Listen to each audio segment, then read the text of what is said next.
Yo, yo, yo. It is your boy Jib Sanders here. And man, oh man. Our boy Erie, man, had the fight in the bag. And he felt mercy. Which you're not supposed to feel mercy in war. So, got touched up. Done with in the first. So, other than that, though, we had a whole card full of great fights. I watched it from the beginning to the end. All the way from the early prelims to the very last main event. Man, dude, these fights were fun. All of them. All the fights were fun. Except for one. And I think y'all know which one. But anyways, the first fight we had was Charles Radtke dominating Prado. I don't remember his first name. I just wrote his last name down. But of course, Charles Radtke got it done. I didn't predict that one, but I was rooting for my boy Charles. So good shit, Charles. After that, we had Vicente Luque fucking dropping Kelvin Gastelum with an uppercut. And then he gets a Darce choke in the first round. So the beginning of that fight, I thought Kelvin was gonna win. I was going for Kelvin. I didn't put that as a fight, like who I think will win. But when I started watching it, I was like, I'm gonna go with Kelvin. And then, so that happened. Luque still there. He still got it. Good win by Luque. And then after that, my boy Chris Padilla fucking put it on. He outstrikes Medeiros. And he even gets, homeboy loses he loses a point because he fucking pokes homeboy's eye like twice, I believe. Once or twice, I don't know. But I think the first time they did it, they took the point away. But then he also grabbed the fence, bro. Medeiros was kind of trying to get in, doing what he could to survive in that round, bitch, in that fight. But my boy Chris Padilla, high guard, kept it clean, heavy Muay Thai style, bro, and gets the majority decision. So I told you guys my boy was fighting. I was going for him, and that's 1-0. That's a right. I'm right on that one, ho. So after that, we got Tatiana Suarez choking out Lupe Godinez. So I didn't even watch this fight, actually. I had went to the store to go get me some soda because, I needed something to drink. And when I came back, they had already shown like the replay. Like they were showing the replay of her getting caught in the choke. So I was like, oh shit. All right, bet. Like, let's go for that. But I didn't choose to win. I didn't put who I thought was gonna win that fight. I just thought, I didn't really care. I didn't care, bro. I was going for Suarez, but I didn't care who won type shit. So, next up, we got Gamrot dominating fucking Esteban Ribovic and catching an arm triangle in the second round. So, I had said that Gamrot was going to dominate this fight on the ground. I said that in the video, and I got it right. I didn't think he'd get it finished, but hey, fucking go for that. So, that's 2-0. Let's go. Next up, Kevin Holland fucking outstrikes Randy Brown for the unanimous decision. Now, there's a moment in there where Kevin Holland got Randy Brown in the choke, and like Randy Brown had like kicked out and then like kind of put himself in a worse position, but he wasn't able to finish it. But he still was able to outstrike him, landed the better looking strikes, the more significant strikes, and fucking gets the unanimous decision. And that was a fun fight. You know, not fight of the night, but definitely one of them fights that were fucking fun to watch. And after that, we got, I got that one right too. So that's 3-0. There go. Next up, we got Aaron Pico fucking finding his range and piecing up Pitbull for the unanimous decision. Now, I thought Pitbull was going to be able to out-grapple Pico, but I guess he wanted to stand a little bit more, or he really couldn't even get him down when he would shoot. But Pico was able to get him down every now and then. I believe he tripped him up a few times. And once he found his range, he started piecing up Pitbull. I say at the first round, Pitbull was looking good movement. But like I said, once Pico found that range, it was over. So good win for Aaron Pico. He needed that win. I don't think that this win knocks Pitbull off the rankings. I think he just takes his ranking, and they're both now in the rankings, which is good because, I mean, you know, it was looking pretty sad for these Bellator dudes. So, you know, good win for Aaron Pico. That puts me at 3-1. Damn. So, next up, Cub Swanson. My boy Cub Swanson knocks out Nate Landwehr. Now, I thought he'd make it to the second round, but, man, he's a dog, bro. I said he'd get the knockout anyway, so I'm of course, have to get that either way it goes, man. My boy Cub, boy, put it on him, man. So, but at the same time, it was kind of a freebie. You can kind of tell they kind of just threw him to him, you know, like, hey, man, this is a retirement fight. You know, done a lot for the company. And I'll say this, too, man. Him fighting Billy Quarantillo, that was his, like, chance to fight, like, the young and up-and-come dude. So, I mean, fuck it. Give him a layup. Why not, you know? So, Cub gets it done, proves it, retires, throws the gloves down. That's that. So, congrats to the Cub. And, of course, thank you for the great fights that you've put on for us throughout the years. And may retirement treat you well. Next up, Dominic Reyes gets the win.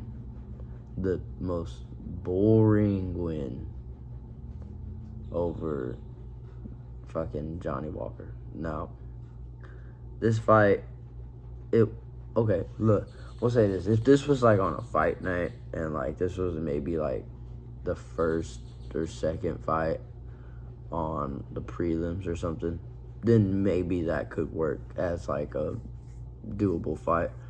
But this being on the main card after so many good fights, it kind of killed the momentum a little bit. But, you know, there were very good moments. Dominic Reyes was landing a lot of good strikes in there, very good boxing, which I thought his boxing would get the better of Johnny Walker, and I thought he'd be able to finish him. There were a few moments where it looked like he could have, but I think they both agreed to not knock each other out today, bro. They both wanted to go home safe. So I was right about Dominic getting the win, just not about how. But also that fight was kind of boring, so. Which sucks, too, because you hear them talking, too, like, man, somebody's going to get knocked out in this fight, and nobody get knocked out, so. But, yeah, boy, so I'll take it, though, for fucking, what's that, 4? Or 5? Oh, wait, Cub Swanson. I didn't do Cub. I got 4-1 with Cub.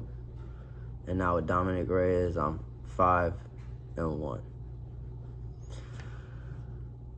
Oh, man, Josh Hockett and fucking Curtis Blades go to war. Now, these heavyweights have been coming in, and they've been fucking going crazy lately. And it's impressive, bro. Josh Hockett, I didn't think he'd be able to get it. Although he did get outstruck, and there were moments where he got hurt and tagged. It was a razor close decision. I'll say I can see why they would give it to Josh. I mean, look who the fuck they had sitting right there on the sideline. So, I ain't even gonna speak on too much of that. But Josh was kind of the hype guy. You know what I'm saying? So he's next up. Great fight, great performance. He did hurt Curtis a lot though, but Curtis was coming back every time. So Curtis got a couple of takedowns in there, but I guess it wasn't enough. So he gets the decision, and then immediately after getting the decision, not even like 10 minutes later, in the middle of the Paulo Costa fight, fucking Dana White announces that him and Derek Lewis are fighting on the White House. So, yeah, there's that fucking gay-ass card. But anyways, that puts me at fucking 5-2. And then after that, we got Paulo Costa getting the TKO over Mirzakhanov in the 3rd round. Man! So, I thought that Paulo Costa was going to get slept here by Mirzakhanov. But what I was not expecting were those press conference, was the press conference to actually change the whole tide of everything. See, once I seen the press conference video, that's when I thought, yeah, Josh Hockett might actually win. And then same with Paulo Costa, because they was talking crazy. So that should have been my sign right there that it was going to go the opposite way, which it did, completely. Josh Hockett won.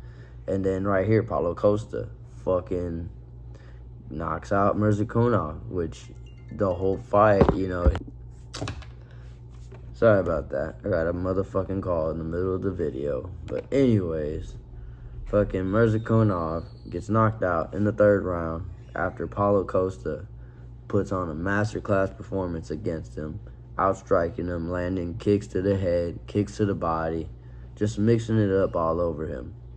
So, I was wrong on that one. I thought that Mirzakhanov was going to be able to sleep Costa. What I wasn't prepared for was how fucking massive this motherfucking dude, Paulo Costa, looked at the motherfucking light heavyweight division. This dude is huge. So, he's moving fast in the division, so he's a problem here. So for anybody else out there that's in the heavyweights, light heavyweights, Paulo Costa might be bringing some fucking noise. So we'll see though. We'll see how that goes. But for that puts me at fucking 5-3, man. Shit. Next up, we got Carlos Ulberg knocking out Yuri Prochazka after injuring his knee mid-fight.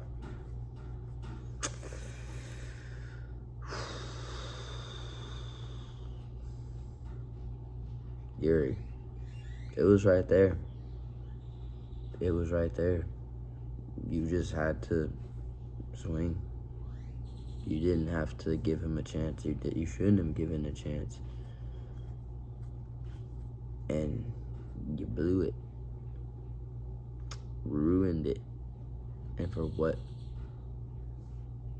Mercy.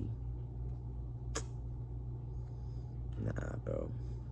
You made a mistake. You couldn't capitalize on it.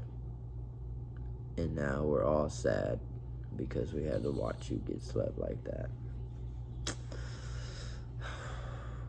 But Carlos Ulberg, crazy win to pull out. Like,